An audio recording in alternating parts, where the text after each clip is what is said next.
পুলিশের সাথে সংঘর্ষের ঘটনায় গ্রেফতার হয়েছেন সার্জিস হাসনাত আব্দুল্লাহ। দর্শক দেখতে পাচ্ছেন পুলিশের সাথে সার্জিস হাসনাতদের মুখোমুখি সংঘর্ষ চলছে। এইখান থেকেই সার্জিস হাসনাত নাসিরউদ্দিন পাটোয়ারি গ্রেফতার হয়। এরা 16-17 বছরে শেখ হাসিনা একটা চুলও বাঁকা করতে পারেনি। আজকে সব সৈনিক একদম খাড়ায় গেছে এক একজন। এদিকে আজ শুক্রবার জুমার পর গ্রেফতার হয়েছে সার্জিস আলম, হাসনাত আব্দুল্লাহ, নাসিরউদ্দিন পাটোয়ারি। তারেক রহমানকে সরাসরি গালিগালাজ করেছিল সার্জিস। এই নিয়ে এনসিপি দল ভয়াবহ বিপদে। ছাত্র দল, যুব দল, বিএনপি তারা সন্ত্রাসী কায়দা আমাদের উপর হামলা করে। তাহলে এভাবে হত্যার উদ্দেশ্যে এই যে আক্রমণগুলো করছে, এর মধ্য দিয়ে বিএনপি কিংবা তারেক রহমান আমাদেরকে কি বার্তা দিতে চায়? তিনি কি চান যে বিরোধী দল তাদের রাজনৈতিক কর্মসূচি বন্ধ করে দিক? গতকালকে হামলার পরে সরকার বিরোধী স্লোগান দেওয়ায় এবং সরকারের বিরুদ্ধে আন্দোলন ঘোষণা করায় কঠিনভাবে ফেসে গেছেন এনসিপির নেতাকর্মী। তার মধ্যে অন্যতম সার্জিস আলম এবং নাসিরউদ্দিন পাটোয়ারি। আমাদের ভাই যাদেরকে হত্যা করা হয়েছে তাদের প্রতিশোধ এবং বিচার পাওয়া পর্যন্ত আমরা মাঠ ছাড়ব না। বিএনপির সমস্ত চেষ্টা, ষড়যন্ত্র, বাধা ব্যর্থ করে দিয়ে উপেক্ষা করে সফলতার আরেক মাইল ফলক স্পর্শ করলো নাহিদ ইসলামরা, এনসিপি নেতৃবৃন্দ। যারা হামলা করে, যারা রাস্তায় ট্রাক বসিয়ে ভেবেছিল জুলাই পদযাত্রা বন্ধ করে দিবে, কানাইঘাটবাসী আজকে তাদেরকে ব্যর্থ প্রমাণ করেছে।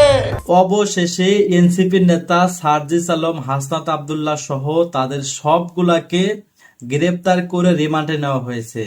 আর রিমান্ডে তারা এমন কিছু চাঞ্চল্যকর তথ্য বেরিয়ে আসলো যা জানলে, যা শুনলে আপনার চোখ কপালে উঠে যেতে বাধ্য।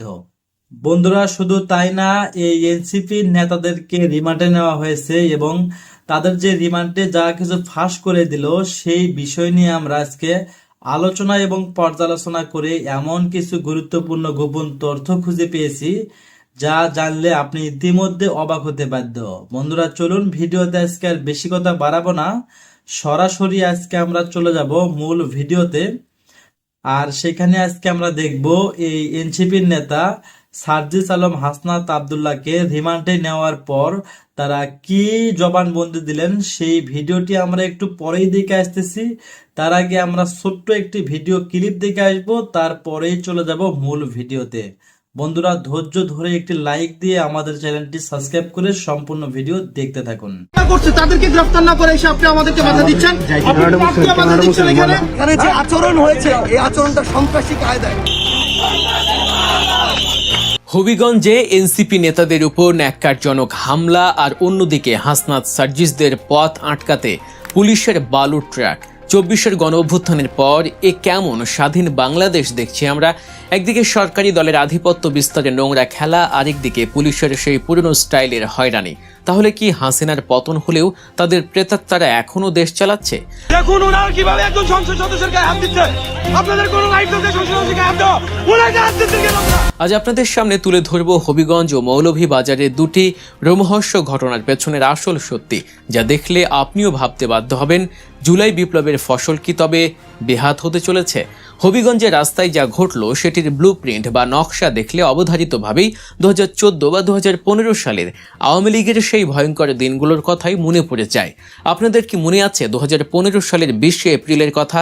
ঢাকা উত্তর সিটি কর্পোরেশন নির্বাচনের প্রচারণায় অংশ নিতে বিএনপি চেয়ারপারসন বেগম খালেদা জিয়া তার গাড়িবহর নিয়ে গুলশান থেকে বের হয়েছিলেন।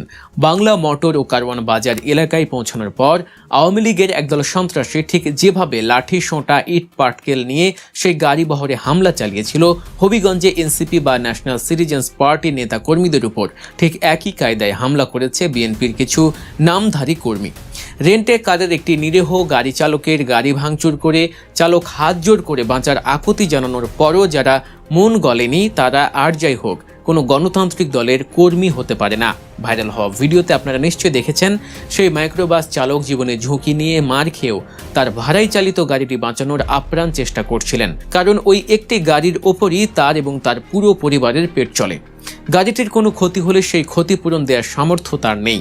তিনি কান্নাজড়িত কণ্ঠে বারবার হামলাকারীদের অনুরোধ করছিলেন, ভাই, এটা আমার রেন্টের গাড়ি, আপনারা ভাঙবেন না। কিন্তু সেই উন্মত্ত হামলাকারী বা সন্ত্রাসীদের মন গলেনি। তারা নির্দয়ভাবে গাড়িটি ভেঙেছে এবং এনসিপি নেতাকর্মীদের মারধর করেছে। মার খেয়ে এনসিপিও কিন্তু চুপ করে বসে থাকেনি, তারা এই হামলার প্রতিবাদে বিক্ষোভের ডাক দেয়। আর সবচেয়ে অবাক করা ব্যাপার হলো ঠিক একই স্থানে পাল্টা সমাবেশের ডাক দেয় বিএনপির ছাত্রদল। একেবারে সেই পুরনো রাজনৈতিক ফর্মুলা, যার অসম্ভাবী ফল হিসেবে প্রশাসন 144 ধারা জারি করতে বাধ্য হয়। শেখ হাসিনার আমলে এই ট্রিক্স আমরা বহুবার দেখেছি। বিরোধী দল কোনো আন্দোলন ডাকলেই আওয়ামী লীগ পাল্টা কর্মসূচি দিত আর প্রশাসন 144 ধারা জারি করে আন্দোলন পণ্ড করে দিত। আজ বিএনপিও কি সেই একই পথে হাঁটছে? অথচ চাইলে বিএনপির হাইকমান্ড একটি মাত্র নির্দেশ দিয়ে এই অনাকাঙ্ক্ষিত পরিস্থিতি এড়াতে পারতেন, কিন্তু তা হয়নি। এর ফলে সাধারণ মানুষের মনে প্রশ্ন জেগেছে, তবে কি ক্ষমতা হাতে পেয়েই সেই পুরনো দলগুলোর মতো এই নোংরা আধিপত্যের লড়াই আবারও শুরু হয়ে গেল? একটু গভীরভাবে ভেবে দেখুন, আগামী ডিসেম্বরে বা তারও পরে যদি পতিত স্বৈরাচার আওয়ামী লীগ মাঠে নামে, তবে কি বিএনপি তাদের একক শক্তিতে ঠেকাতে পারবে? বিগত 17 বছরে দেশের প্রতিটি স্তরে, প্রশাসনে, ডিপ স্টেটে, বড় বড় ব্যবসায়ীদের মধ্যে আওয়ামী লীগ যে শেকড় গেড়ে বসেছে, তা কি এত সহজে উপড়ে ফেলা সম্ভব? 17 বছরে কারা চাকরি পেয়েছে? কাদের সহায়তায় বড় বড় ব্যবসায়ী তৈরি হয়েছে? বড় বড় মিডিয়া হাউস কারা চালাচ্ছে? এই সব প্রশ্নের উত্তর একটাই, পতিত স্বৈরাচারের দোসররা। আজ যদি জামায়াত, এনসিপি বা বিএনপির মতো দলগুলো নিজেদের মধ্যে এই কাদা ছোঁড়াছুড়িতে ব্যস্ত থাকে, তবে এর চূড়ান্ত সুবিধা নেবে ওই আওয়ামী লীগই। সরকার যদি আইডেন্টিফাই করতে ব্যর্থ হয়, তবে জামায়াত বা এনসিপি মাঠে নামলে আওয়ামী লীগ তাদের বেশেই মাঠে নামবে বিশৃঙ্খলা করতে। এই 3 প্রধান শক্তি যদি এক না থাকে, তবে আগামীতে কেউই টিকতে পারবে না। জুলাই বিপ্লবের ভিকটিমরা বা সাধারণ মানুষ কখনোই এই বিভেদ চায় না। এই বিভেদ চলতে থাকলে আগামী কয়েক বছরেই হয়তো দেখা যাবে যাদের রক্তে এই দেশ স্বাধীন হলো, সেই শহীদদের আত্মত্যাগী সম্পূর্ণ বৃথা হয়ে যাবে। 2 বছরও পার হয়নি, এরই মধ্যে যদি এই অবস্থা হয়, তবে 2024 সালের আগে যে স্বপ্ন আমরা দেখেছি তা দুঃস্বপ্নে পরিণত হতে বেশি সময় লাগবে না। মাইকেল মধুসূদন দত্তের কাব্যের মতো ঘরের বিভীষণদের কারণেই আমাদের পতন নিশ্চিত হতে পারে। এবার আসুন দ্বিতীয় ঘটনাটিতে। হবিগঞ্জে 144 ধারা জারি করার পর সেখানকার পরিস্থিতির চরম অবনতি ঘটে। সেখানে যাওয়ার পথে মৌলভীবাজারের শ্রীমঙ্গলে পুলিশের যে রূপ আমরা দেখলাম, তা রীতিমতো হতবাক করার মতো। হাসনাত আবদুল্লাহ, সার্জিস আলম এবং নাসিরউদ্দিন পাটোয়ারির মতো নেতারা যখন হবিগঞ্জের উদ্দেশ্যে রওনা হলো, তখন তাদের আটকাতে পুলিশ যা করল তা বিগত সরকারের আমলের কথাই চোখে আঙুল দিয়ে দেখিয়ে দেয়। মহাসড়কের ঠিক মাঝখানে আড়াআড়ি করে ফেলে রাখা হলো বিশাল এক বালুর ট্রাক। আর শুধু ট্রাক রেখেই পুলিশ ক্ষান্ত হয়নি, অতি সুকৌশলে সেই ট্রাকের সবকটি চাকাও পাংচার করে দেওয়া হয়, যাতে চাইলেও কেউ সেটিকে সরিয়ে রাস্তা পরিষ্কার করতে না পারে। প্রবল মুষলধারে বৃষ্টির মধ্যে হাসনাত, সার্জিসরা গাড়ি থেকে নেমে আসেন। পুলিশের এই বিশাল মানবঢাল এবং ট্রাকের ব্যারিকেডের সামনে দাঁড়িয়ে তারা বুক চিতিয়ে প্রশ্ন করেন প্রশাসনের কাছে। হাসনাত আবদুল্লাহ সরাসরি পুলিশের কর্মকর্তাদের চোখে চোখ রেখে জানতে চান, আপনারা আমাদের কোন আইনে আটকেছেন? একটি স্বাধীন দেশে আমাদের অবাধে চলাফেরার অধিকার আছে, কোন যুক্তিতে বালুর ট্রাক দিয়ে মহাসড়ক বন্ধ করে রেখেছেন? হাসনাতের এই অকট্য প্রশ্নের সামনে পুলিশের কর্মকর্তাদের কাছে কোনো সদুত্তর ছিল না। শ্রীমঙ্গল থানার ইন্সপেক্টর আব্দুর রাজ্জাক নিরাপত্তার অজুহাত দিয়ে পরিস্থিতি সামাল দেওয়ার চেষ্টা করেন। পুলিশ দাবি করে যে এনসিপি নেতাদের ভালোর জন্যই তাদের আটকে দেওয়া হয়েছে, কিন্তু হাসনাতরা অত্যন্ত কঠোর ভাষায় স্পষ্ট জানিয়ে দেন, যদি পারেন তাহলে আমাদের নিরাপত্তা দিন, আর যদি নিরাপত্তা দিতে না পারেন তবে আমাদের পথ ছেড়ে দিন, আমরা আমাদের দায়িত্ব নিয়ে চলে যাব। পুলিশ কোনো আইনি ভিত্তি দেখাতে না পারায় হাসনাতের এই আলটিমেটামের সামনে একেবারে নিশ্চুপ হয়ে যায়।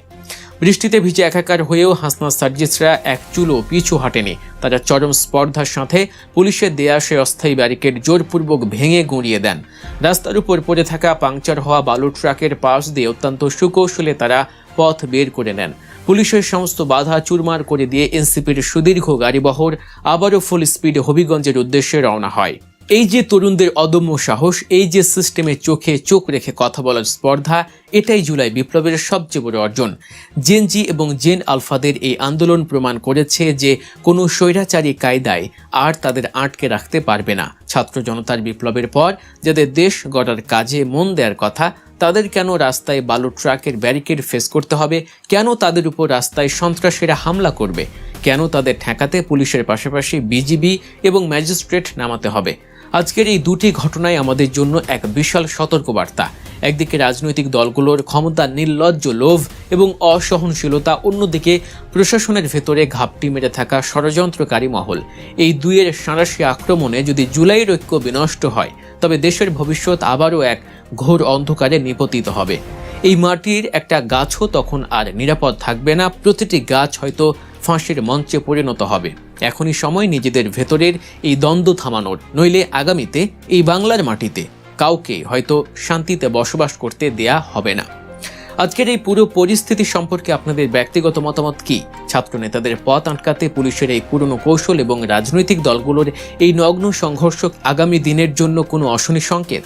আপনাদের মূল্যবান মতামত কমেন্ট বক্সে অবশ্যই আমাদের জানাবেন। খবর হলো যে এনসিপির নেতারা, শীর্ষস্থানীয় নেতারা, তারা হবিগঞ্জ শহরে ঢুকতে পারছেন না। তারা হবিগঞ্জ ঢোকার আগেই হবিগঞ্জেরই মিরপুর এলাকায় তাদের গাড়ি বহরকে পুলিশ আটকে দিয়েছে এবং আটকে দেওয়ার পর তারা ওখানেই রাস্তার উপর বসে পড়েছেন নাহিদ ইসলামের নেতৃত্বে শীর্ষস্থানীয় নেতারা। এর মধ্যে বৃষ্টি হয়েছে, তারা বসে থেকেছেন। তারাও ভেতরে ঢুকবেন, পুলিশের ভেতরে ঢুকতে দেবেন, এরকম একটা পরিস্থিতি। প্রশ্ন হলো, দেশে এখন রাজনৈতিক পরিস্থিতি কি এমন হয়েছে যে একটা জাতীয় সংসদে তৃতীয় বৃহত্তম দলের নেতাদের এরকম রাজপথে বসে পড়ার মতো, অথবা কোথাও একটা শহরে তারা ঢুকবে, সেই শহরে তাদেরকে ঢুকতে দেওয়া হবে না, এমন একটা পরিস্থিতি কি উদ্ভব হওয়ার কথা? কেন এমন ঘটনাটা ঘটল? আমি এটা নিয়ে একটু কথা বলতে চাই।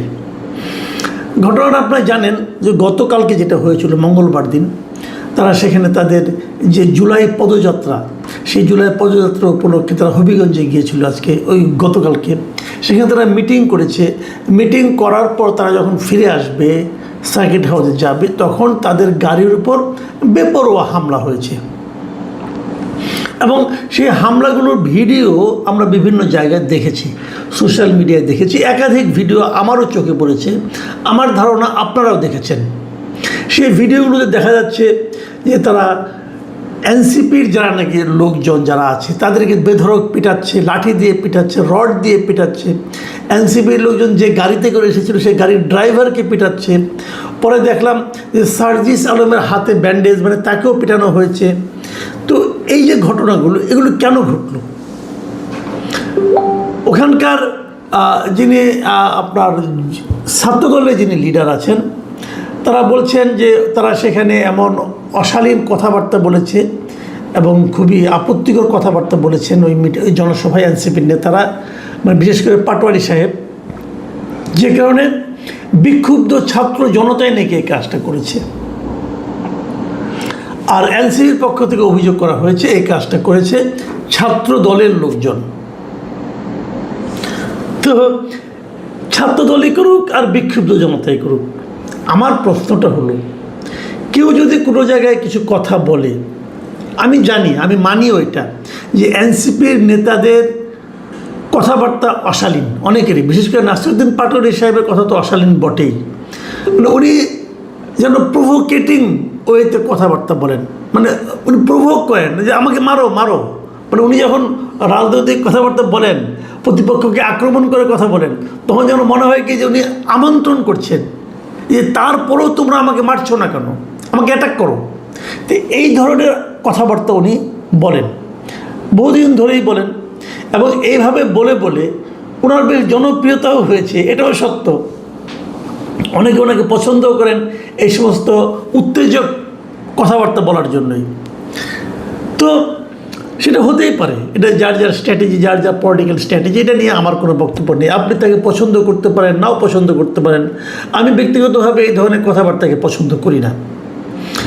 তো নাই হতে পারে। আবার আমার ঘরের মধ্যে আমার ছেলে, ছোট ছেলে, আমার ছেলে ক্লাস 10-এ পড়ে, সে আবার নাসিরুদ্দিন পাটোয়ারিকে খুব পছন্দ করে, করতেই পারে। কেন পছন্দ করে তাকে আমি জিজ্ঞাসা করিনি, তার কাছে ভালো লাগে, সে উনি পছন্দ করে। আমি পছন্দ করি না তাদের কথাবার্তাগুলো। তো এটি হলো গণতন্ত্র, যে একজনের পছন্দ হবে, একজনের পছন্দ হবে না। কিন্তু সে যত খারাপ কথাই বলুক, আপনি তার গায়ে হাত তুলবেন কেন ভাই?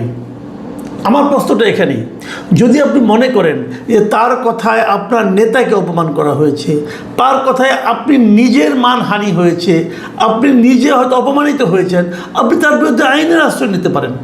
দেশে তো আইন আছে, আপনার আইনের কাছে যান। কিন্তু আপনি তো আইনটাকে নিজের হাতে তুলে নিতে পারেন না। আপনি তার গায়ে হাত দিবেন কেন? তাদেরকে আপনি মারবেন কেন? আচ্ছা, যে লোকটা বলেছে আপনি তো তাকে মারতে পারেন, অন্যদেরকে মেরেছেন কেন? ড্রাইভারের কি দোষ রে ভাই? তাকে আপনি মারলেন কেন? এই যে মারাটা, মানে ইচ্ছে করলে আমি একজনকে মারতে পারি, এটা হলো একটা মানসিকতা, এটা হলো একটা ফ্যাসিস্ট মানসিকতা। এই মানসিকতার প্রকাশ যে ঘটাবে সেই ফ্যাসিস্ট। সে যে দলে তাকে প্রশ্রয় দেবে, যে দল তাকে এই ধরনের আচরণ করার জন্য প্রশ্রয় দিবে, আশ্রয় দিবে, উৎসাহ দেবে, সেই দলটাই ফ্যাসিস্ট দল। এই ফ্যাসিস্ট গাছে ধরে না, ফ্যাসিস্ট আচরণে বোঝা যায়, এরাই ফ্যাসিস্ট। আমি মানে অনেকগুলো ভিডিও দেখেছি, যারা মেরেছেন তাদের প্রত্যেকের চেহারা সেখানে স্পষ্ট। সেই চেহারাগুলোকে দেখে তাদেরকে কি ধরা হবে? এই জায়গাটাতে আমার প্রশ্ন। যদি তাদের ধরা না হয় তাহলে আপনি নিশ্চিত থাকতে পারেন এরা সব ছাত্র দল, যুব দল, অথবা স্বেচ্ছাসেবক দল, অথবা বিএনপি করে। যদি এদেরকে ধরে আইনের আওতায় না আনা হয় তাহলে আপনি নিশ্চিত থাকতে পারেন। আর যদি ধরা হয় তাহলে বুঝবো, ওই যে প্রধানমন্ত্রী অনেক বড় গলায় বলেছেন না যে উনি আইনের শাসন কায়েম করতে চান, তাহলে বুঝবো যে আইনের শাসন কায়েমের সদিচ্ছাটা আসলে ওনার মধ্যে আছে। ছাত্রদলের লোকেরা বলেছে যে এরা হলো বিক্ষুব্ধ ছাত্র জনতা। যদি ছাত্র জনতাও হয় তবুও তাদেরকে বিচারের আওতায় আনতে হবে, কারণ তাহলে তারা অন্যায় করেছে। একজন লোক আপনি জানেন যে সে খারাপ, জানেন, আপনি একদম নিশ্চিতভাবে জানেন সে দুষ্ট লোক, তাকে থামানো দরকার, আপনি জানেন, তারপরেও তার গায়ে আপনি হাত তুলতে পারেন না। তাকে আপনি ধরে নিয়ে পুলিশের কাছে দিতে পারেন, অথবা পুলিশকে ডেকে এনে তাকে ধরিয়ে দিতে পারেন, কিন্তু গায়ে হাত দিতে পারেন না, কারণ তার শরীরটা আপনার মালিকানার নয়, তার শরীরের মালিক আপনি নন। যেই মুহূর্তে তার গায়ে আপনি একটা লাঠির বাড়ি দিবেন, সেই মুহূর্তে আপনি হবেন একজন দুষ্কৃতকারী, আপনি হবেন একজন সন্ত্রাসী। এই সন্ত্রাসীদেরকে অবশ্যই ধরতে হবে, যদি সরকার মনে করেন যে তারা আসলে আইনের শাসন কায়েম করতে চান। দেখুন, আমি একটা ঘটনা বললাম, আরেকটা ঘটনা বলি। গত দুদিন ধরে দেখছি, সেটা হলো রাজশাহী ইউনিভার্সিটিতে গত 27 জুলাইয়ের ঘটনা। প্রথম কিছু স্টুডেন্টদের মধ্যে একটা বিষয় নিয়ে বিরোধ তৈরি হয়েছিল, সেটা মীমাংসা করতে গিয়েছিল বিশ্ববিদ্যালয় কর্তৃপক্ষ। সেই মীমাংসাকে কেন্দ্র করে বিরোধ আরও বেড়েছে, এবং এগুলো কী কী হয়েছে এগুলো আপনার পত্রপত্রিকা পাবেন। কিন্তু ঘটনা যেটা ঘটলো সেটা হলো যে পরশুদিন দেখলাম যে রাকসুর যিনি সাধারণ সম্পাদক মিস্টার সালাউদ্দিন আম্মার, এই সালাউদ্দিন আম্মার বিখ্যাত লোক, কিন্তু সে নানা জনের বিরুদ্ধে নানা কিছু করে, মবের জন্য উস্কানি দেয়, অনেক কিছু করে। আমার বিরুদ্ধে দিয়েছে মবের জন্য, তার আমরা অনেক ঘটনা শুনেছি। আমি হঠাৎ করে দেখলাম যে সে একটা বেলচা হাতে নিয়ে একজনকে মারতে যাচ্ছে, চিৎকার চেঁচামেচি করছে, তাকে মারবে, মেরে ফেলবে, অমুক করবে, তমুক করবে। এটা কারোর অধিকার তাকে কে দিল? সে বিশ্ববিদ্যালয়ের স্টুডেন্টরা তাকে ভোট দিয়ে সাধারণ সম্পাদক বানিয়েছে তাদের ছাত্র সংসদের। অবশ্যই এটা তাদের একটা বড় অর্জন। এই অর্জনের বিনিময়ে তাকে কি এই ক্ষমতা দেওয়া হয়েছে সে বেলচা দিয়ে কাউকে মারতে পারে? সে কি আইন নিজে বানাবে? আইন বানানোর তার কোনো অধিকার আছে? নিজের মতো করে বিচার করে রায় দিয়ে সেই বিচারের রায় বাস্তবায়নের অধিকার তাকে কেউ দেওয়া হয়েছে? দুজন ছাত্রকে পিটিয়ে, মানে গরুর মতো পেটানো হয়েছে। গরুও বোধহয় মানুষ এভাবে পেটায় না। তাদেরও ছবি দেখলাম, এই সালাউদ্দিন আম্মার বাঁশ দিয়ে, লাঠি দিয়ে সে নিজে পিটিয়েছে, এবং তার সঙ্গে অন্যরা ছিল।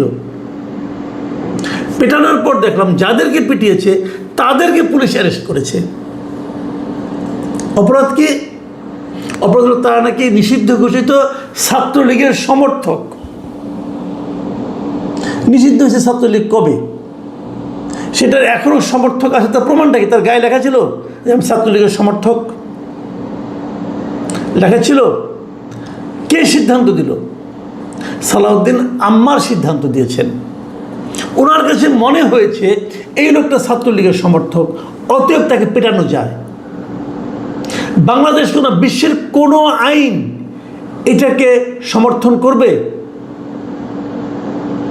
প্রশ্নটা তখনই ওঠে, আমরা কি একটা স্বাধীন সার্বভৌম আইনি রাষ্ট্রের মধ্যে অবস্থান করছি, নাকি আমরা একটা বর্বর রাষ্ট্র অবস্থান করছি?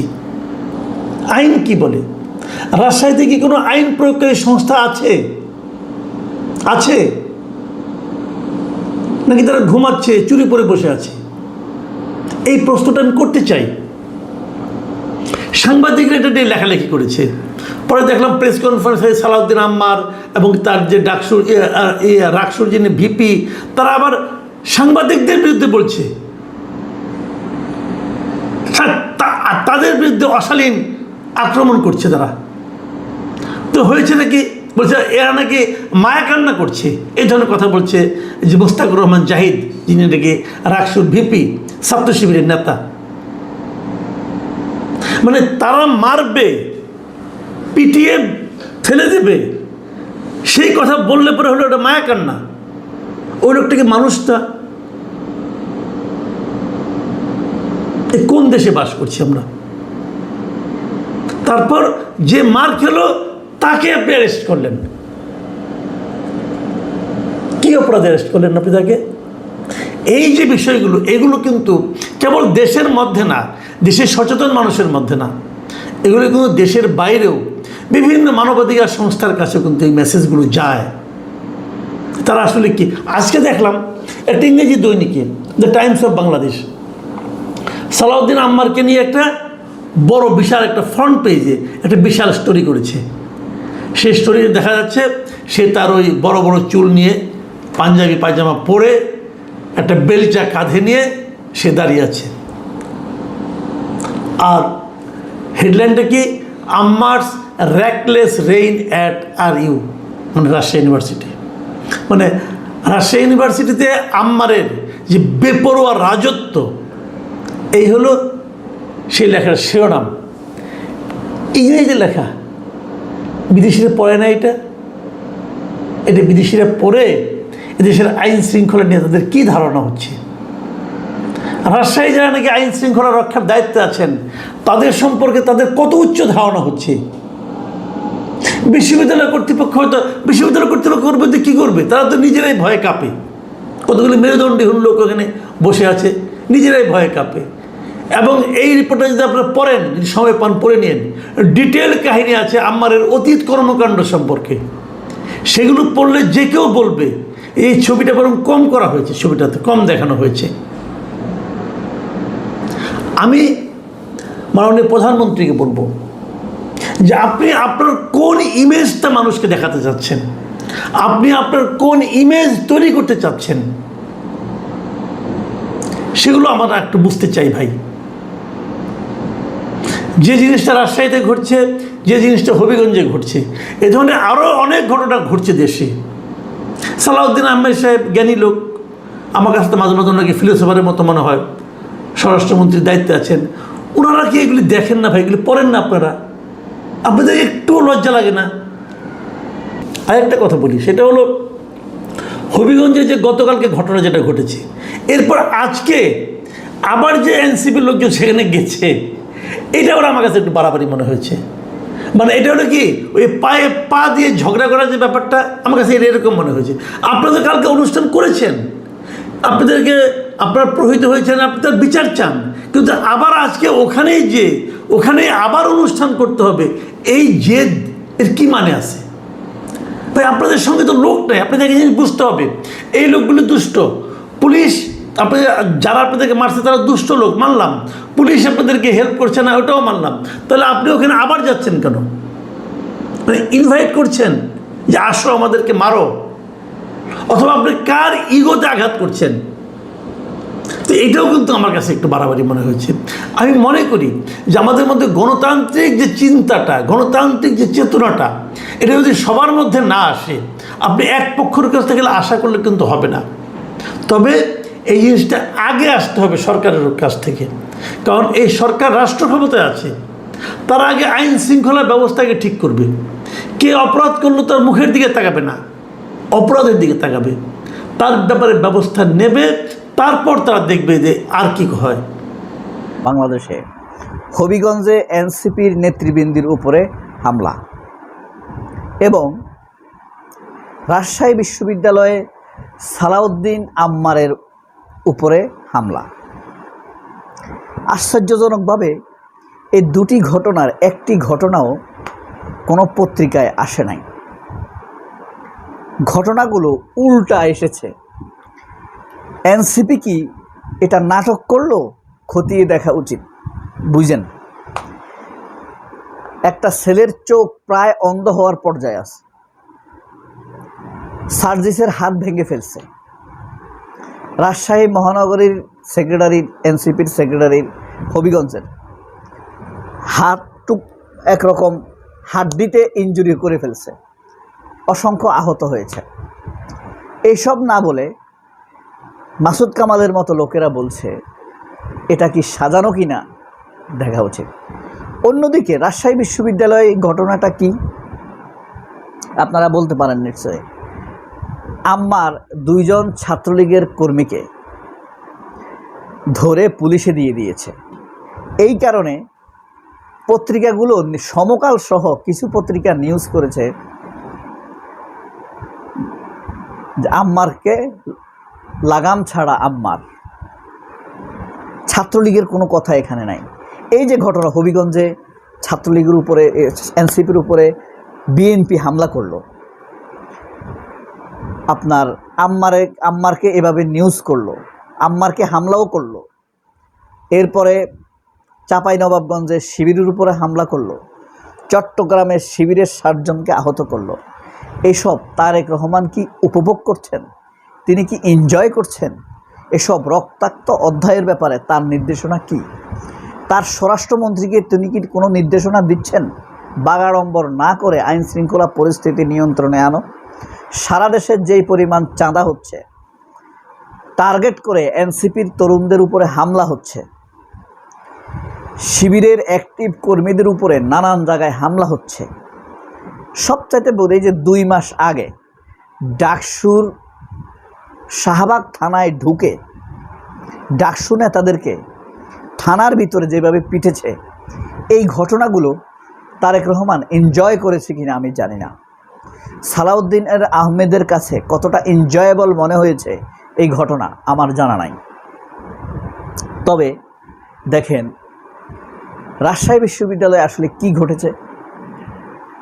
মহসিন নামের একটা ছেলে রাজশাহী বিশ্ববিদ্যালয়ের নবাগত এক ছাত্রীকে প্রেমের প্রস্তাব দিয়েছে।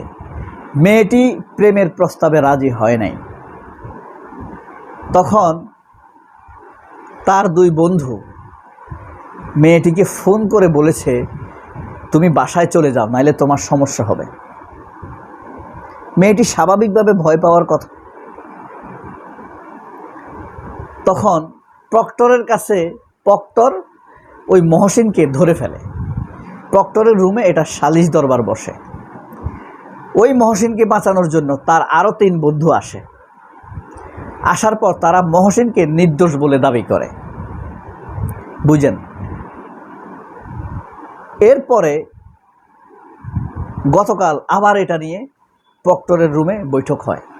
সেখানেও তার বন্ধুরা মহসিনকে নির্দোষ বলে দাবি করে, কিন্তু মেয়েটা সাক্ষ্য দেয় যে তাকে প্রেমের প্রস্তাব দিয়েছে, তাকে ভয় দেখিয়ে বাড়ি চলে যাওয়ার কথা বলেছে। সেখানে আম্মার ছিল। তো প্রক্টরের সাথে সালিশের এক পর্যায়ে বিরতি হয়, চায়ের বিরতি। এই বের হওয়ার পর আম্মারের গায়ে হাত তোলে ওই মহসিনের নেতৃত্বে, আম্মারকে পিটিয়েছে। এরপরে আবার তারা সালিশে ঢুকে। তখন আম্মার ধরে ফেলে তাদের ওই 4 বন্ধুর একজন ছাত্রলীগ, এবং তার মোবাইল চিজ করে দেখে যে আওয়ামী লীগের সংগঠনের সাথে, লোকদের সাথে তার চ্যাটিংয়ের প্রমাণ পাওয়া যায়।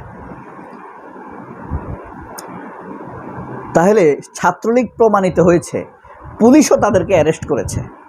কিন্তু সমকাল পত্রিকা নিউজ করেছে যে আম্মার লাগাম ছাড়া। বুঝতে পারছেন? আম্মার লাগাম ছাড়া সমকাল পত্রিকা নিউজ করেছে। আমি আপনাদেরকে সেটা এর আগের ভিডিও তো দেখাইছি, এখানেও এক নজর দেখানো উচিত বলে আমার মনে হইতেছে। আম্মার লাগাম ছাড়া কেন বলছে তারা? এই যে দেখেন, আম্মারকে নিয়ে কার্টুন করেছে তারা। দেখেন, দেখতে পাচ্ছেন? এই যে দেখেন,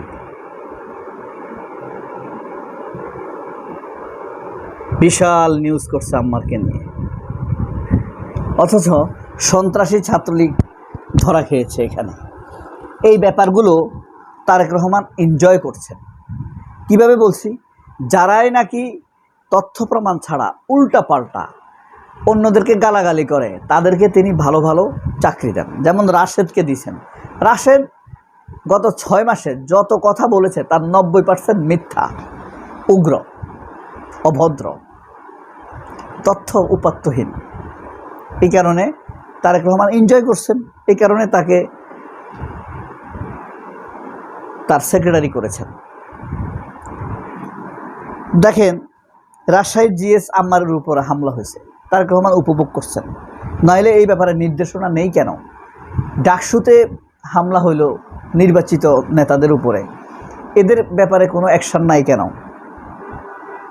হবিগঞ্জে এনসিপির উপরে ভয়াবহ হামলা হয়েছে, সার্কিট হাউসে ঢুকিয়ে তাদেরকে মেরেছে, তারেক রহমান এনজয় করছেন নিশ্চয়ই। দেখেন, বিএনপির সেকুলার সমকামীরা এটাতে সমর্থন দেয়। ধরা খাইছে ছাত্রলীগ, প্রমাণ পেয়ে পুলিশ তাদেরকে অ্যারেস্ট করছে, কিন্তু বিএনপির লোকরা গালি দিচ্ছে আম্মারকে। সংবাদপত্র নিউজ করছে আম্মাদের বিরুদ্ধে। এই দেখেন, সমকাল আম্মারকে তুলোধন করলো, আবার গ্রেপ্তার করছে ছাত্রলীগকে। আম্মারের যদি অপরাধ হইতো তাহলে তো আম্মারকে অ্যারেস্ট করতো, তাই না? তো তারেক রহমান এটাকে আসলে এনজয় করছেন বলে আমার মনে হচ্ছে। স্বরাষ্ট্রমন্ত্রী ইন্ধন দিচ্ছেন রীতিমতো। যেহেতু তারেক রহমান এনজয় করছেন, স্বরাষ্ট্রমন্ত্রী ইন্ধন দিচ্ছেন। জুলাই উত্তর ক্ষমতার প্রতাপ দেখাচ্ছে তারা। বেপরোয়া অসত্য তথ্য যারা বলতেছে তাদেরকেই প্রমোশন দিচ্ছে, উৎসাহ দিতে ব্যক্তিগতভাবে। আমরা একবার দেখেছি নারীদেরকে নিয়ে যে বিশ্রী কথা বলে এক কন্টেন্ট ক্রিয়েটর, তাকে তারেক রহমান সাথে নিয়ে তার সাথে ছবি তুলছে। তো ধীরে ধীরে আমরা আরো দেখতে পাবো। তখন আমরা আমাদের গতকালকে সারাদিন যখন মানে সার্জিসের গাড়িতে আক্রমণ, সার্জিসের গাড়ি ভাঙা, গাড়ি কি অপরাধ করেছিল, এই আলোচনাগুলো বিস্তার লাভ করেছে। এবং এই আলোচনার ফাঁকে সিলেটের বিভিন্ন মানে পথসভায় নাসিরুদ্দিন পাটোয়ারির আবারও উল্টাপাল্টা বক্তব্য, এগুলো নিয়েই আলোচনা হচ্ছিল। এবং এই আলোচনার ফাঁকে আমরা দেখলাম সিলেট থেকে ফেরার পথে আবারও নাসিরুদ্দিন পাটোয়ারি রাতে আক্রমণের শিকার হলেন এবং এবার তার গাড়ি ভাঙচুর করা হলো। হচ্ছেটাকে মানে দুই পক্ষই কি পণ করে বসেছেন যে কেউ থামবে না? যতক্ষণ পর্যন্ত পাটোয়ারি থামবেন না ততক্ষণ পর্যন্ত কি এই ধরনের ঘটনা ঘটতেই থাকবে? এদিকে বিএনপি নেতা রাশেদ খান তিনি বলছেন যে এনসিপিকে উদ্দেশ্য করে তিনি বলছেন, আপনারা পাটোয়ারিকে ছাড়া যে কোনো জায়গায় যান, বিএনপি আপনাদের সর্বোচ্চ নিরাপত্তা দেওয়ার ব্যবস্থা করবে। ঘটনা কি আসলেই তাই? চলুন একটু বুঝে ওঠার চেষ্টা করি গণমাধ্যম কি বলছে। এবং আমাদের হাতে যে ভিডিওটা এসেছে, সিলেট থেকে ফেরার পথে রাতে নাসিরুদ্দিন পাটোয়ারি আবার আক্রমণের শিকার হয়েছেন এবং তিনি এবার আহত হয়েছেন, তার গাড়ি ভাঙচুর করা হয়েছে। এবং যে ভিডিও আমরা দেখেছি সেই ভিডিওতে নাসিরুদ্দিন পাটোয়ারির গাড়িতে যারা ছিলেন তাদের হাত টাত কেটে যাওয়ার ব্যাপারগুলোও আমরা দেখেছি। কিন্তু এটা কেন ঘটছে, বারবার ঘটছে কেন? গণমাধ্যম কি বলছে? বিডি নিউজ 24-এর এই শিরোনামটা দেখে নিন। সেখানে বলা হচ্ছে সিলেটে এনসিপি নেতা নাসিরুদ্দিন পাটোয়ারির গাড়িতে হামলার অভিযোগ, কিন্তু পুলিশ বলছে এরকম কোনো ঘটনা ঘটেনি। কিন্তু আমাদের হাতে ভিডিওতে যে ভিডিও এসেছে সেই ভিডিওতে আমরা দেখেছি এরকম ঘটনা ঘটেছে। কি বলছে গণমাধ্যম?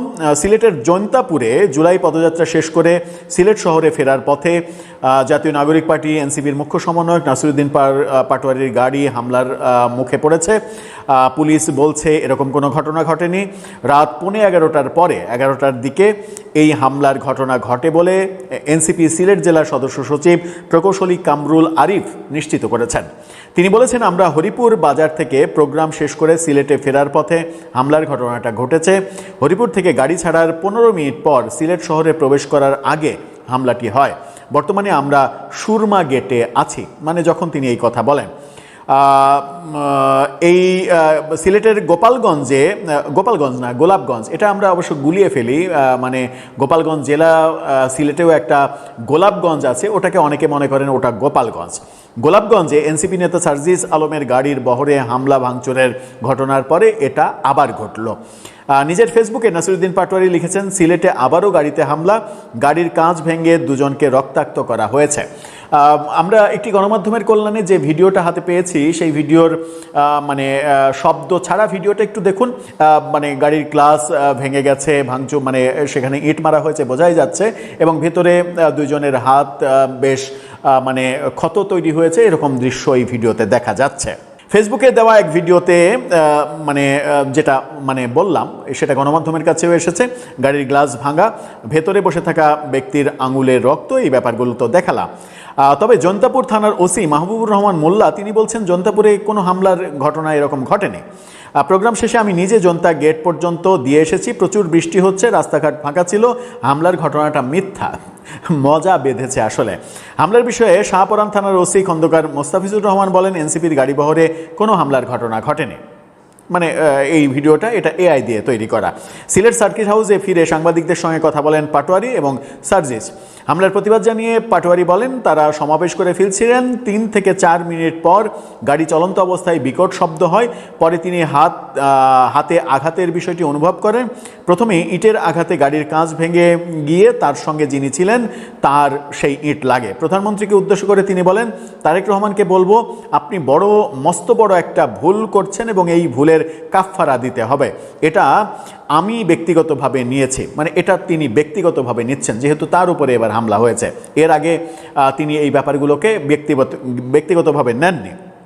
জুলাই অভ্যুত্থানের বর্ষপূর্তি উপলক্ষে এই ঘটনাগুলো একের পর এক ঘটছে। হবিগঞ্জে ঘটনার পরে সিলেটে একদিন আগে 2 দফা ঘটনা ঘটল।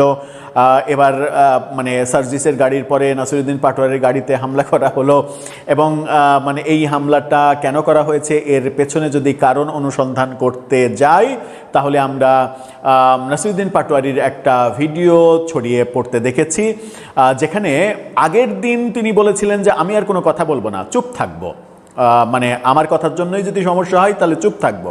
গতকালকেই তিনি চুপ থাকা তো দূরের কথা, আবারও আক্রমণাত্মক এবং কুশ্রী বিশ্রী কথা বলেছেন, যেখানে প্রধানমন্ত্রী তারেক রহমানকে গ্যাংস্টার বলে অভিহিত করেছেন, এবং তার সাথে গ্যাংস্টার, চাঁদাবাজ, দুর্নীতিবাজ তারা থাকে, এবং সেখানে নাম উল্লেখ করেছেন তিনি। মজার ব্যাপার হচ্ছে সালাউদ্দিন আহমেদ, জিকে গাউস, মানে মির্জা আব্বাস, তাদের নাম ধরে ধরে তিনি বলেছেন। এই কাজগুলো তিনি থামাচ্ছেন না, একদিকে তিনি থামাচ্ছেন না, অন্যদিকে আক্রান্ত হলে তিনি বলছেন ব্যাপারটাকে আমি ব্যক্তিগতভাবে নিলাম, প্রধানমন্ত্রীকে এর জন্য কাফফারা দিতে হবে। কি কাফফারা দেবেন তারেক রহমান? দর্শক, আপনার কাছে কি মনে হয়, খেলাটা কি খুব বেশি আকারে জমে উঠল? আসসালামু আলাইকুম।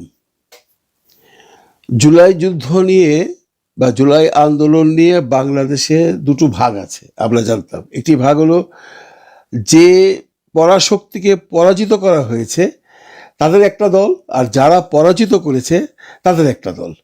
এই পরাজিত করবার মধ্যে সবচাইতে বড় ভূমিকা হলো এনসিপির মানে নাহিদ আলম, সার্জিস, হাসনাত, আসিফ, এদের। আমি বলছি না যে এরাই এই জুলাই যুদ্ধটা করেছে এবং এদের জন্যই দেশটা নতুন একটা সরকারের মুখ দেখেছে। এইখানে বিভিন্ন দল যারা রাজনীতি করেন, বিএনপি বলেন, জামাত বলেন, অন্যান্য যারা দল ছিল সবাই এর মধ্যে পার্টিসিপেট করেছে। তবে এই ছেলেগুলোর একটা ভূমিকা ছিল, এরা জুলাইটাকে ধরে রেখেছে।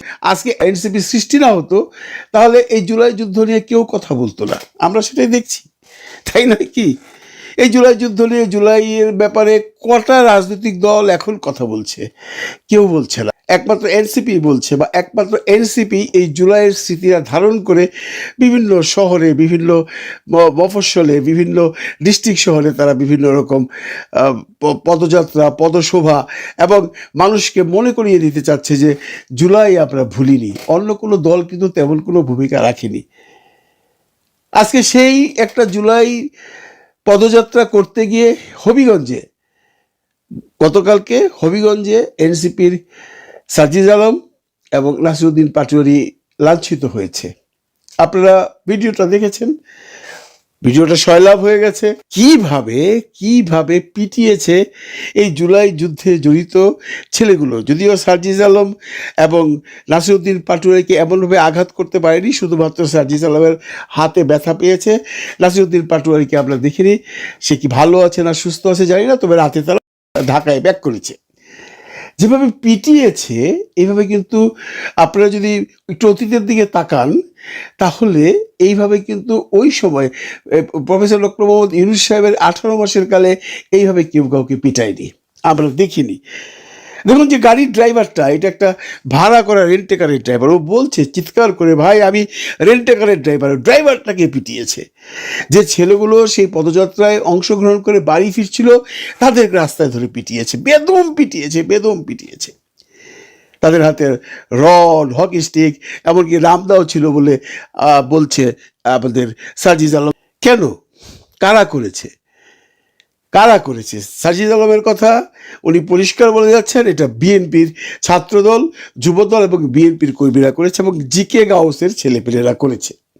যদিও হবিগঞ্জের ছাত্রদলের যে প্রেসিডেন্ট জিলুর রহমান, উনি বলেছেন না, আমরা দলের কোনো ছেলেপেলে সেখানে কাউকে আঘাত করেনি, এটা করেছে সাধারণ জনগণ। নাসিরউদ্দিন পাটোয়ারি, সার্জিস আলম এবং জুলাই যোদ্ধাদের পিটিয়েছে। কেন? এরা তারেক রহমান সম্পর্কে কটূক্তি করে। হ্যাঁ, আমরা জানি নাসিরউদ্দিন পাটোয়ারি উল্টাপাল্টা কথা বলে, তার জবাব আপনারা কথাই দিন। আপনারা কিভাবে মারতে পারেন? যারা সেখানে অংশগ্রহণ করেছে তাদেরকে মারতে পারেন? এটা কোনো গণতন্ত্র হলো? আমরা এর জন্যই কি জুলাই যুদ্ধ করেছিলাম? এবং আপনারা বলে যাচ্ছেন আপনারা কিন্তু এই 17 বছরে এমন ধরনের প্রতিবাদ করেননি। বলতে বাধ্য হচ্ছি যে যখন সংসদে দাঁড়িয়ে সেই যে অসীম উকিলের ওয়াইফ, সংরক্ষিত মহিলা আসনের এমপি অপু উকিল, উনি খালেদা ম্যাডাম সম্পর্কে কটূক্তি করেনি, সংসদে দাঁড়িয়ে কটূক্তি করেছে। আপনারা প্রতিবাদ করেছিলেন? প্রতিবাদ করতে পেরেছিলেন? পারেননি। আজকে পারছেন। কেন পারছেন একবার একটু ভাববেন। আপনারা তো 17 বছর সংগ্রাম করেছিলেন, কিন্তু সংগ্রামের ফসল ঘরে তুলতে পারেননি। এইবার এই ছেলেগুলোর নেতৃত্বে যদিও আপনাদেরও অবদান ছিল, এটা অস্বীকার করবার কোনো উপায় নেই। ছাত্রদল, যুবদল এবং বিএনপিরও ভূমিকা ছিল, তবে লিড দিয়েছে এই ছেলেগুলো। এদের সাহসিকতার জন্যই আজকে আপনারা সরকার গঠন করেছেন। আজকে প্রশাসন আপনাদের হাতে। এমন অভিযোগ আসছে যে পুলিশ প্রশাসন সামনে দাঁড়িয়ে থেকেও কোনো রকম ব্যবস্থা নিচ্ছে না। আপনারা একবার ভাববেন, এদেরকে পিটিয়ে আপনাদের কি লাভ? এরা কি আপনাদেরকে কখনো পিটিয়েছে? এই যে জুলাই যুদ্ধের সময় বা যুদ্ধের পর 17 মাস কি বিএনপির কোনো ছেলেকে এনসিপির ছেলেরা গায়ে হাত দিয়েছে? বা বিএনপির কোনো মিছিলে গিয়ে এনসিপির ছেলেরা এখন হামলা করেছে? এনসিপির সাথে সমস্যা ছিল আওয়ামী লীগের, ছাত্রলীগ, যুবলীগের। আপনাদের সাথে তো কোনো সমস্যা ছিল না ভাই। হ্যাঁ, আপনারা বলতে পারেন যে ওনারা তারেক রহমান সম্পর্কে এই সমস্ত কথা বলে আমরা এগুলো করেছি, বলতে পারেন। তারেক রহমান সম্পর্কে কটূক্তি করেছে, তারেক রহমান সাহেব তো বলে দেয়নি যে এদেরকে পেটান। এটার রেজাল্ট কি খুব একটা ভালো হবে আপনারা মনে করছেন? এই যে আগামীকাল, মানে আজকে সারা দেশে বিক্ষোভ মিছিল হবে। এই বিক্ষোভ মিছিলে যদি আবার বিএনপির কেউ হামলা করে, তখন আবার পাল্টা হামলা হবে। এই যে গণ্ডগোলগুলো করছেন, কাদের লাভ হচ্ছে? সবচেয়ে তো লুজার হচ্ছেন আপনারা। এই আন্দোলনে সবচাইতে লাভবান হয়েছেন আপনারা, কিন্তু এই আন্দোলনের ফসল ঘরে তুলবার পর যদি সেটা ঠিক মতো পরিচর্যা না করেন তাহলে সবচাইতে লুজার হবেন আপনারা। কারণ এই আন্দোলনে সাধারণ মানুষের ভাগ্য খুলেনি। সাধারণ মানুষ যেখানটা ছিল সেখানটাই আছে। যে আশা নিয়ে রাস্তায় নেমেছিল রিক্সাওয়ালা, দিনমজুর, স্কুল টিচার, রাস্তার মানুষ, গরিব দুঃখী, সরকারি আধা সরকারি কর্মচারী, তারা যে আশা নিয়ে নেমেছিল সে আশায় ঘুরে বালি। সে আশার কোনো ফসলই আমরা ঘরে তুলতে পারিনি। এখন এই ছেলেগুলো চেষ্টা করে যাচ্ছে যে আমরা একটা নতুন সমাজ চাই। নতুন সমাজ হয়তো হবে না, কারণ এমন কোনো আলামত আমরা দেখছি না। এমন কোনো আলামত আমরা এখনও দেখছি না যে এই দেশে সংস্কার হবে এবং নতুন করে বাংলাদেশকে গড়ে তোলা হবে। তারপরেও আপনারা আছেন, চালিয়ে যান 5 বছর। কিন্তু এমন যদি করেন আপনারা, বিভিন্ন জায়গায় যখন এনসিপিরা মিছিল করতে যাবে, তারা তো আপনাদের বিরুদ্ধে কোনো মিছিল করছে না, তারা পদযাত্রা করছে। তারা জুলাই স্মৃতিকে মনে রাখবার জন্য মানুষের দ্বারে দ্বারে যাচ্ছে। এটা তো আপনাদেরও কর্তব্য ছিল। আপনাদের কর্তব্য ছিল না? জুলাই আপনাদের কিছু দেয়নি? অনেক কিছু দিয়েছে তো জুলাই আপনাদের। তো জুলাই স্মৃতি নিয়ে আপনারা পদযাত্রা করবেন না, ভালো কথা। ওরা যখন করবেন ওদেরকে মারবেন, ওদেরকে বেধড়ক পিটাবেন। এই পেটানোর দৃশ্যগুলো যারা দেখেছেন তারা কেউ এটাকে সাপোর্ট করবে না, সে যে দলেরই হোক। এইভাবে একটা স্কুলের ছেলেকে মেরে তার চোখ দিয়ে একদম ব্লাড বেরোচ্ছে। হাত ভেঙে দিয়েছেন, কারো পা ভেঙে দিয়েছেন। কেন? আজকে আপনাদের ক্ষমতা আছে তাই? ক্ষমতা তো চিরস্থায়ী নয় ভাই। আপনাদের তো ক্ষমতা ছিল না 17 বছর। 17 বছর তো আপনারা কোনো প্রতিবাদ করতে পারেননি। এখন সরকারে আছেন বলেই করছেন। এই যে ঘটনাটা ঘটালেন, এটা কিন্তু বাংলাদেশের জন্য খুব একটা মঙ্গলজনক কোনো ঘটনা হলো না। আজকে আপনাদের সাথে কি শত্রুতা? আপনাদের সাথে কোনো শত্রুতা আছে?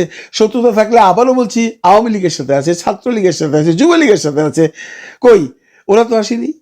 কিন্তু অনেকেই বলছেন না না না না, এটা ছাত্রলীগ যুবলীগের কাছে। আমি দ্ব্যর্থহীন ভাষায় বলতে চাই, ছাত্রলীগ যুবলীগ একটা ভালো করে মিছিলই করতে পারে না। এখানে যদি বলে জয়, 1 মাইল দূরে গিয়ে বলে বাংলা, এদিক ওদিক তাকায়, একটুখানি মিছিল করে তারপর আবার চলে যায়। কারণ তাদের উপরে পুলিশের খড়গোটা দাঁড়ানো আছে। ওরা কি করে করবে? কিন্তু অনেকেই বলছেন, অনেকেই দেখলাম স্ট্যাটাসে দিচ্ছেন এটা ছাত্রলীগের কাজ। কিন্তু না, সার্জিস আলম বলেছে এটা বিএনপি, যুবদল, ছাত্রদল এরা করেছে। কেন ভাই? কি লাভ হলো বলেন? কোনো লাভ হলো না, বরঞ্চ ক্ষতি হলো। এই যে এরা এখন আন্দোলনটা বেগবান করবে, এদেরকে অন্য কোনো দল যারা আপনাদেরকে পছন্দ করে তারা এদেরকে সাপোর্ট করবে। আন্দোলন ধীরে ধীরে ধীরে ধীরে স্ফুলিঙ্গের মতো বাড়তে থাকবে। সামলাতে পারবেন না তো। কারণ বাংলাদেশের জনগণ তারেক রহমানের উপর খুশি থাকলেও তারেক রহমানের কমিটির উপরে বা মন্ত্রিসভার উপরে বা তারেক রহমানের অন্যান্য উপদেষ্টা, মন্ত্রী বলেন, প্রতিমন্ত্রী বলেন, যে ধরনের ঘটনাগুলো ঘটিয়ে যাচ্ছে, পাবলিক আর নট হ্যাপি। বাংলাদেশের পাবলিক হ্যাপি হয়নি, ভোট দিয়ে আপনাদেরকে এনেছে। কিন্তু এমনটি করে চললে কি হবে ভবিষ্যৎ? আপনাদের নিজের পায়ে নিজেরা কুড়াল মারছেন। আজকে কি প্রয়োজন ছিল? ওরা পদযাত্রা করতে গেছে, পদযাত্রা করে বেরিয়ে যাচ্ছে, তারপর রাস্তায় তাদেরকে আটকালেন, তারপর ওখান থেকে তারা সোনালী ব্যাংকে আশ্রয় নিল, সেটাকে অবরোধ করলেন, পুলিশ আসলো, ডাক বাংলোয় নিয়ে গেল, সেখানে আবার আক্রমণ করলেন।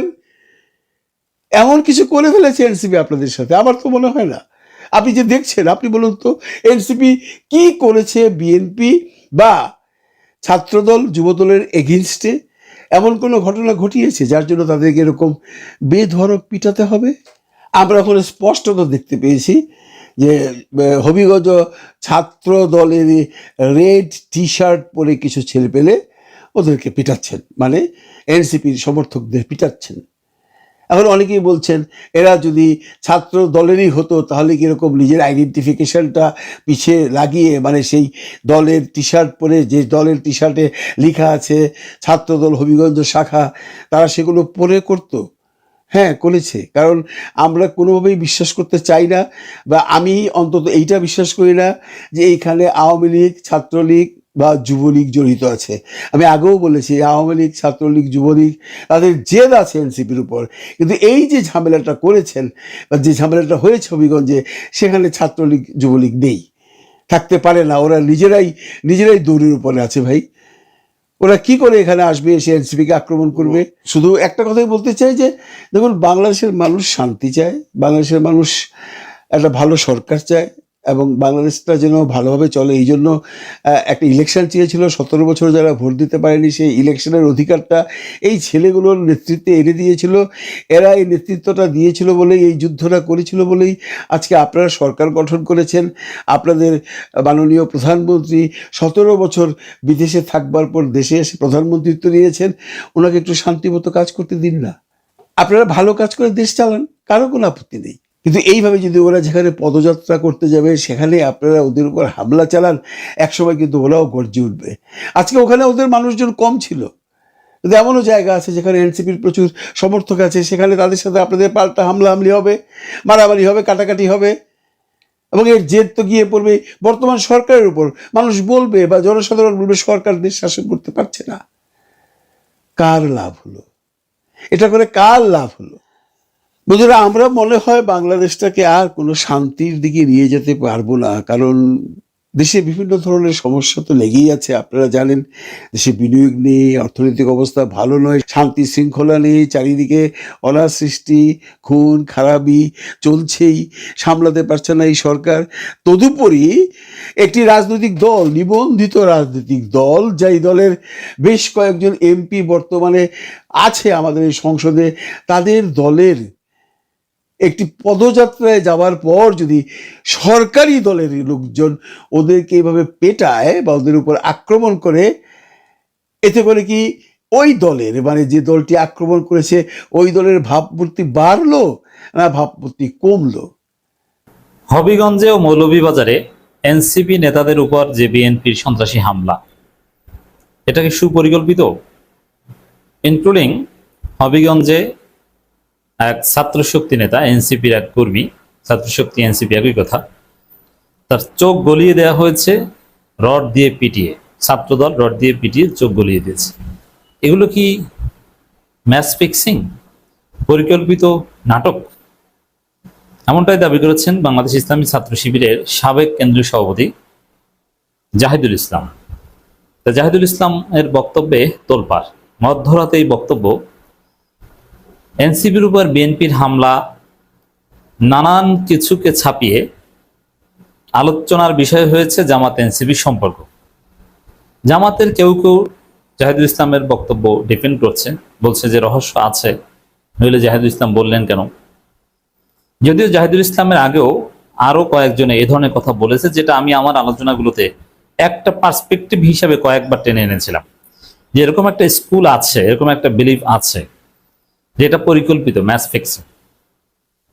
কিন্তু আমি এটাও বলেছিলাম যে ম্যাচ ফিক্সিং হোক আর পরিকল্পিত হোক, সেটা পরে বেশি। আমরা দেখছি জুলাই যোদ্ধার চোখ গলিয়ে দেওয়া হয়েছে, অতএব আমাদের এখানে প্রতিবাদ করতে হবে। এবার আসেন যে জাহিদুল ইসলামের বক্তব্য কতটুকু সঠিক, এই বক্তব্যের গুরুত্ব কি, প্রভাব কি, এতে জামাতের কোনো উপকার হবে কিনা, অথবা এর ফলে জামাত এনসিপি সম্পর্কে টানাপোড়েন তৈরি হবে কিনা, এবং যদি সম্পর্কে চির ধরে এতে এই জাহিদুল ইসলামরা দায়ী থাকবেন কিনা, তা এর ফলে এক পর্যায়ে জামাত একলা হয়ে যেতে পারে কিনা। দর্শক, জামাত একটা আদর্শবাদী দল। জামাত কনভেনশনাল পলিটিক্যাল বাটপারি করতে পারে না, তাদের হিসাব নিকাশ করে কথা বলতে হয় এবং ন্যায় ও ইনসাফের পক্ষে থাকতে, এটাই তাদের পলিটিক্যাল ক্যাপিটাল।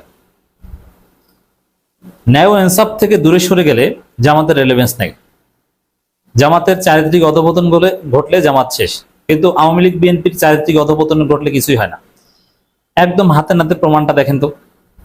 জামাতের এক এমপি তার মতে বিবাহিত দ্বিতীয় স্ত্রীকে চুমু দিয়েছেন ক্যামেরার সামনে, ওইটা জাস্ট ভাইরাল হয়েছে। তার এমপি পদ শেষ, তার জামাতের পদ শেষ, এমপি পদ প্রায় শেষ, তিনি পালাতক, তার জীবন তামাতামা, মানে একটা নক্ষত্রের পতন।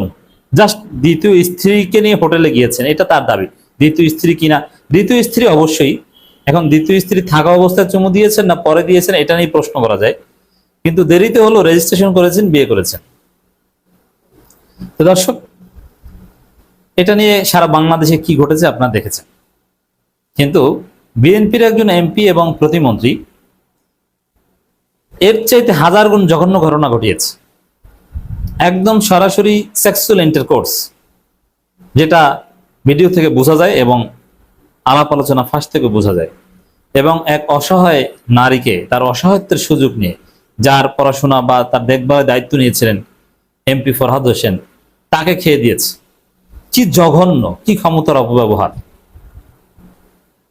এটা একজন এমপি, অথচ এটা নিয়ে কিছুই হয় না, তাকে বহিষ্কারও করা হয়নি, মিডিয়াগুলোও কোনো কথা নাই, এবং এটা আলোচনায় রাখা সম্ভব হয়নি। এটা টপিক আউট হয়ে গেছে। আমরা বলেছিলাম কয়েক ঘন্টা এটা আলোচনা ছিল, তারপরে ঘটনা ধামাচাপা, কিচ্ছু করবে না। তাহলে এখান থেকে বুঝলেন যে জামাতের নৈতিক অবক্ষয় হলে এতে জামাতের ধস নামে, কিন্তু বিএনপি আওয়ামী লীগে এইসব নৈতিক অবক্ষয় এতে কিছু আসে যায় না, কারণ তাদের রাজনীতির জায়গাটা আরেক জায়গা। এমনকি যে এনসিপির সরোয়ার তুষারের যে ঘটনা, এতে সরোয়ার তুষারের পলিটিক্যাল ক্যারিয়ারে কোনো ক্ষতি হয়েছে? এমনকি সরোয়ার তুষার সেই লাগাতে চেয়ে, নীলা ইসরাফিলকে লাগাতে চাওয়া সরোয়ার তুষার জামাত জোটের নমিনেশন নিয়ে এমপি ইলেকশন পর্যন্ত করেছে, জামাত জোটের নমিনেশন নিয়ে। আপনি চিন্তা করতে পারেন? তার মানে জামাত, বিএনপি, এনসিপিতে নৈতিক অধপতন, চারিত্রিক অধপতন এতে কিছু আসে যায় না, কিন্তু এটাই হচ্ছে জামাতের ক্যাপিটাল। এগুলোতে ধ্বংস হলে জামাতের আলাদা বাটপাড়ির কোনো জায়গা নেই। এই জন্য জামাতকে ইনসাফের পক্ষে থাকতে হবে।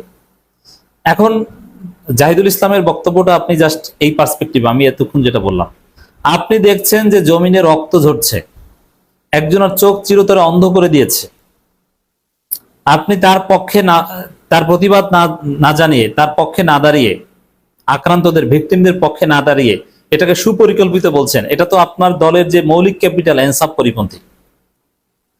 আপনি মজলুমের পক্ষে দাঁড়ালেন না, বরং মজলুমের মার খাওয়ার বৈধতা উৎপাদন করলেন। জাহিদুল ইসলাম ভয়াবহ অপরাধ করেছেন এবং জামাতের নীতি আদর্শ বিরোধী কাজ করেছেন। আমি যদি চ্যালেঞ্জ করি, জাহিদুল ইসলাম সাহেব, আপনার দলিল কি? এটা সুপরিকল্পিত? আপনার যুক্তি কি? আপনি 2 লাইনে যুক্তি দিতে পারবেন না। আপনি আন্দাজের উপর বলতে পারবেন সুপরিকল্পিত, ঠিক আছে, আন্দাজের উপর বলা, ধারণা করা, এটাও পার্ট অফ পলিটিক্স, কিন্তু এর উপর ভিত্তি করে আপনি কনক্লুশনে আসতে পারবেন না, আপনি সর্বোচ্চ ধারণা করতে পারবেন।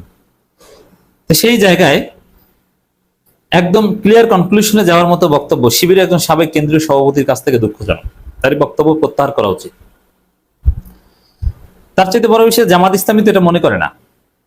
জামাত জোট ওই ঘটনার প্রতিবাদ জানিয়েছে, হামিদুর রহমান আজাদ বিবৃতি দিয়েছে, নিন্দা জানিয়েছেন। সাদিক কায়েম, ডাকসু বিবি, তিনি এই হামলাগুলোর নিন্দা জানিয়েছেন, এবং হামলাগুলো আওয়ামী লীগ বিএনপি একসাথে সেলিব্রেট করছে। আওয়ামী লীগের লোকজন প্রচারণা চালাচ্ছে যে দল যার যার, এনসিপি কে পেটানোর দায়িত্ব সবার। আপনি এখানে সুপরিকল্পিত নাটক কেন দেখছেন? বরং এইখানে জামাতের আত্মসমালোচনা করা দরকার। জামাত মায়ের খেলে প্রতিরোধ গড়ে তুলতে পারে না। এনসিপির ছেলেরা প্রতিরোধ গড়ে তুলে এক্সাম্পল সেট করেছে, যেটা জামাতের জন্য শিক্ষণীয়। জামাত এনসিপির চাইতে 1000 গুণ বেশি মার খায়, আপনি জানেন, কিন্তু কিচ্ছু করতে পারে না, ঘরে ফিরে যায়। যেমন জামাতের এমপি, ঢাকার একজন জামাতের এমপি, একজন অবসরপ্রাপ্ত কর্নেল বাতেনকে কতবার হেনস্থা করা হয়েছে। এমপি কর্নেল বাতেনকে ঢাকায় তার লোকজনকে পিটানো হয়েছে। জামাতকে দেখছেন কিছু করতে?